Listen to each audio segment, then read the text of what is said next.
Halo semuanya, kembali lagi di Suara Berkelas. Aku Bila Franov, happy sekali karena aku mau sharing 4 obrolan daging yang aku tangkap dari 4 orang berkelas. Terutama kalau ngomongin the worst advice.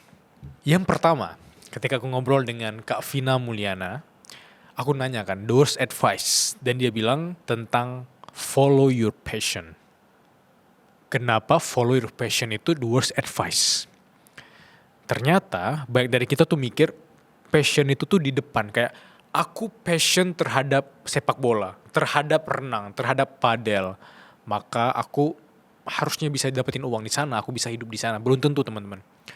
Kadang passion itu tuh lahir dan hadir setelah fase eksplorasi yang panjang, which is di usia 20-an kita eksplorasi coba A, B, C, D, E, F, G, dan kadang kita menghabiskan jam terbang di suatu hal tanpa kita sadari, kita iterasi di sana, kita bagusnya di sana, dan orang ngeliat, wah itu passion dia bagus banget di sana. Ternyata itu passion. Passion is an output. Setelah kita mencoba banyak hal, orang ngelihat hasilnya, itu bisa disebut passion karena kita sudah rela menderita ngelakuin hal itu. Dan passion, tanpa kita sadari secara natural, adalah akumulasi dari proses yang kita lalui. Akumulasi dari kesabaran kita ngerjain hal tersebut, bahkan dalam jangka panjang. Follow your passion. Kenapa saya bilang? Karena setelah 15 tahun saya bekerja dan juga akhirnya membimbing orang yang mau masuk kerja, saya jadi punya kesimpulan bahwa yang namanya passion, yang disebut passion itu adalah hasil, bukan sumber. Ya, passion itu akan munculnya belakangan, bukan di depan. Jadi kalau misalnya teman-teman merasa bahwa ketika memilih sesuatu teman-teman harus tahu passionnya apa, seringkali nggak ada. Karena teman-teman nggak tahu passionnya itu apa. Passion itu muncul ketika teman-teman tuh punya ketertarikan. Ketertarikan itu teman-teman lakukan, teman-teman jalani, teman-teman akses, teman-teman nilai gitu ya. Dan ketika kemudian sudah menjalani itu semua, teman-teman merasa bahwa teman-teman bisa mendapatkan sesuatu, passionnya baru muncul. Jadi itu munculnya di akhir. Jadi saran saya kalau dibanding buat teman-teman yang baru bekerja ya gitu, jangan terlalu sibuk cari passion saya apa ya. Tapi coba aja daftar kesukaannya teman-teman apa, dicoba semua. Jadi eksplorasi aja. Ketika masih ada waktunya, kesempatannya, eksplorasi aja. Balik lagi, you still have time. You have like 10 years of the first chapter of your career untuk mencoba itu semua. Dan benar-benar memilih di pertengahan usia 20 akhir itu untuk memilih bidang mana yang pada akhirnya kamu fokusi. Nah di titik itu barulah kadang-kadang teman-teman baru paham, oh ini ternyata yang saya sebut dengan namanya passion. Dan yang kedua, obrolan favorit aku ketika ngomongin the worst advice yaitu bareng Bang Pandeka. Dia bilang, kalau kamu mau nanya advice Bill, jangan nanya ke semua orang. Jangan nanya ke orang yang bahkan belum pernah ngelakuin itu sama sekali. Jangan pernah nanya advice tentang social media marketing, personal branding ke orang yang bahkan gak tahu gimana nge-grow akunnya sendiri. Ke orang yang bahkan gak pernah menyelami tentang social media. Ke orang-orang yang cuma paham teorinya doang. Karena untuk secara prakteknya mereka tuh kadang belum tahu obstacle-obstacle-nya, dan itu yang terjadi di luar sana. Itu the worst advice kalau kita mau mendengar pendapat dari semua orang.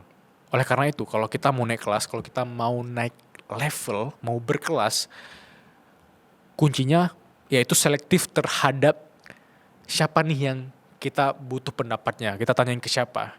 Dan disarankan untuk tanya ke praktisi, ke orang-orang yang sudah berpengalaman. Dan mereka tuh punya social proof, mereka punya bukti nyata di bidang tersebut. Entah itu ngomongin tentang investasi, bikin konten, atau keahlian teknis lainnya. Daripada kamu terlalu banyak kumpulin saran dari orang, hingga kamu bingung gitu. Kalau kamu mau semakin bingung ya jawabannya, tanya ke semua orang. Ask everyone. Dan itu the worst advice sih. Gue which is sampai hari ini masih sering dengar advice yang worst gitu ya. Which is kadang-kadang kesalahannya ada diri gue sendiri gitu. Adalah gue nanya ke orang yang belum pernah ngelakuin hal yang mau gue tanya. Contoh, waktu gue mau ke Singapura gue nanya sama temen gue, bro ini kalau gue ke Singapura gimana ya? Temen gue bilangnya gini, ngapain sih lo ke Singapura? Di sana kan orang pada pinter-pinter gitu. Kesannya gue nggak pinter gitu ya. Terus ngapain lo ke sono men? Gila lo, bahasa Inggris lo biasa-biasa aja segala macem. Dipromotnya kan susah gitu. Ngapain lo ke sono gitu? Terus begonya gue juga, iya kali ya. Tapi gue coba aja deh gitu kan ya. Terus pas gue ke sono, akhirnya gue dipromot di Singapura. Temen gue yang lain di Indonesia bilang, ya iyalah, terang aja lo dipromot, orang bos lo baik gitu lah. Dalam hati gue, ini kayak ini yang salah siapa sih sebenarnya ya? Atau kemarin gue juga pas lagi mau bikin YouTube gitu, gue nanya temen gue, bro, gue kayak lagi semangat deh mau bikin YouTube nih tentang ETF gitu kan ya.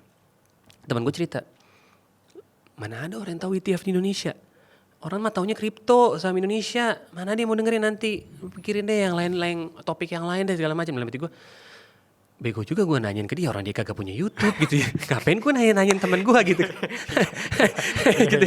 Jadi, dan akhirnya gue baca gitu ya, the worst, if you want to be failing gitu, kalau lo mau gagal, lo tanya semua orang. Tanya semua orang, ask everyone. Ask everyone gitu kan. Ih ngapain ya, gue mendingan tanya. Ya kalau gue mau gue nanya tentang podcast, ya gue nanya sama lo dong mas. Gitu. Kalau gue mau tanya tentang investasi, gue nanya orang yang emang dia tahu tentang investasi dan dia emang ngelakuin juga gitu kan. Atau gue mau nanya tentang cara nyanyi yang bener, gue nanya sama orang yang emang penyanyi gitu kan kasarnya ya. Jadi ya worst advice yang gue sering dapet itu dari orang-orang yang salah gue tanya, which sampai akhir-akhir ini gue sering nanya ke orang-orang yang salah gitu ya. Gitu sih mas, jadi kayak ya udahlah gitu ya. Bismillah kita riset terus kita jalanin gitu sih harusnya. Yang ketiga, advice terburuk dari Mas Aji. Aku suka banget. Which is ketika kita di usia 20-an, kita tuh mengejar sesuatu yang sangat banyak. Which is kita cuma ingin mendapatkan.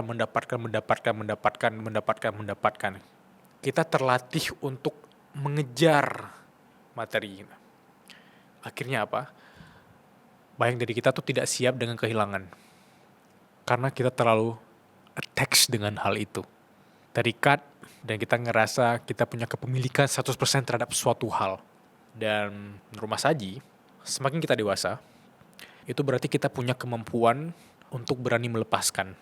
Karena hidup pada dasarnya adalah perjalanan panjang dalam melatih diri untuk merelakan. Dan semakin dewasa kita, maka otot melepaskan itu harus semakin dilatih. Otot merelakan, baik itu dalam pertemanan, keluarga, bahkan uang. Dan keterampilan melepaskan ini adalah bagian esensial dari pengembangan diri. Agar kita bisa hidup lebih tenang dan bijaksana. Hidup ini perihal mendapatkan. Itu satu hal yang setelah bertambahnya usiaku,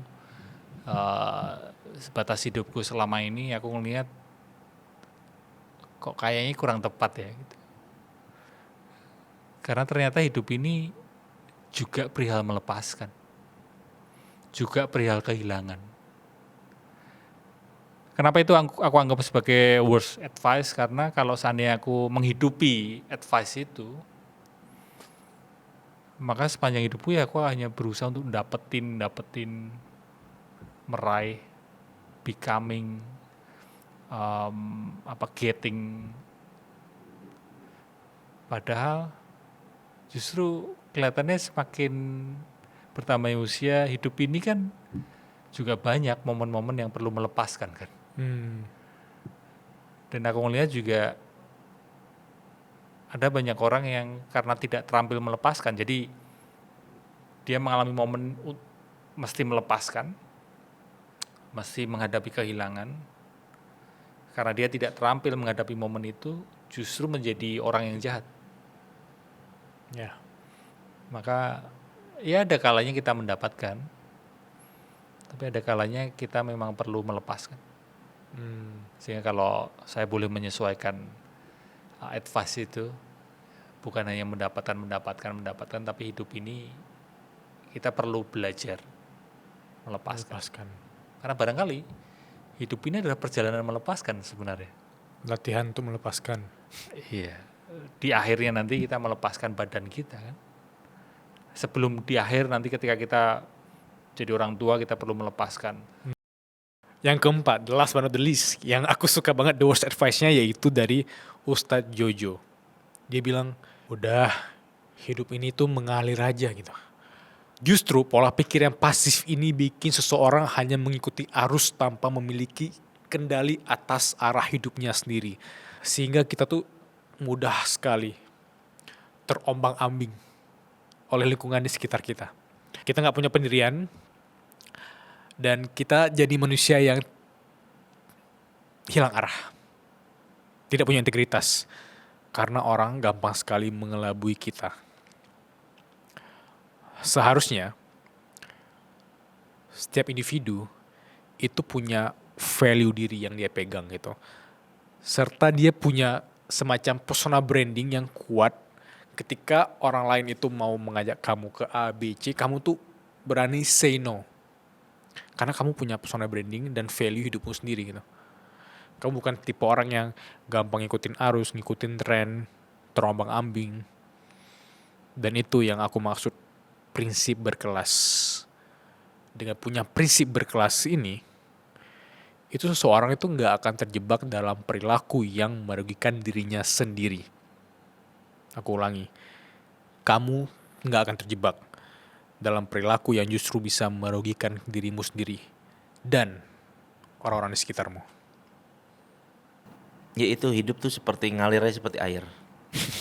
Itu the worst sih menurut saya tuh kayak masa hidup berarti artinya suka-suka aja kan. Ya. Itu worst banget sih menurut saya sih. Kayak orang nggak punya prinsip gitu. Orang kalau diajak berarti kalau diajak buruk ya buruk, diajak baik ya baik. Kayak nggak punya prinsip. Kita ini hidup harus punya prinsip dong. Harus tahu kita ini value kita tuh seberapa, personal branding kita seperti apa. Kita harus tahu. Jangan ngikut arus. Berarti kalau orang satu, kita tinggal di satu tempat yang semuanya berbuat jahat, mencuri, kita ikut mencuri. Kalau misalnya satu kampung kita berbuat baik, kita berbuat baik karena ikut-ikutan. Ya buat apa?